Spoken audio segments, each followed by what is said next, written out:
Good morning, everybody. I hope everybody is having a wonderful Monday morning. I wanted to make a quick video to give you some advice, some help, a plan to get caught up in PE.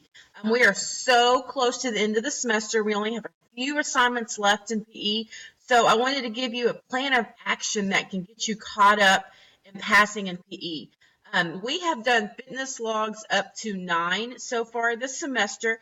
So if you would, go into your PE course. The fitness logs are only 2 questions, so they should not take you very long to complete. And complete those 9 fitness logs to start. That will really boost your grade.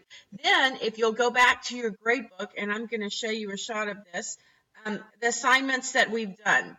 So if you go in, your gradebook will have zeros for these assignments if you're missing them. But if I go into my PE spring schedule, it has all of the assignments we've completed. Home gym quiz, muscle anatomy part 1, muscle anatomy part 2, measuring fitness quiz, flex principles quiz, flexibility exercises quiz, body image quiz, and then quiz midterm overview.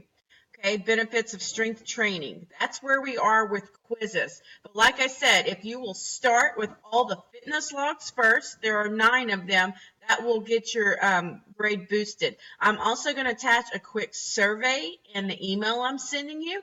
If you'll click the survey once you've completed your fitness logs up to 9, complete that. Tell me you've completed your fitness logs up to 9, and I will give you extra credit also to help you boost your grade.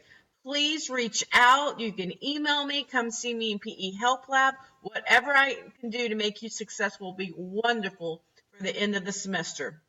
Have a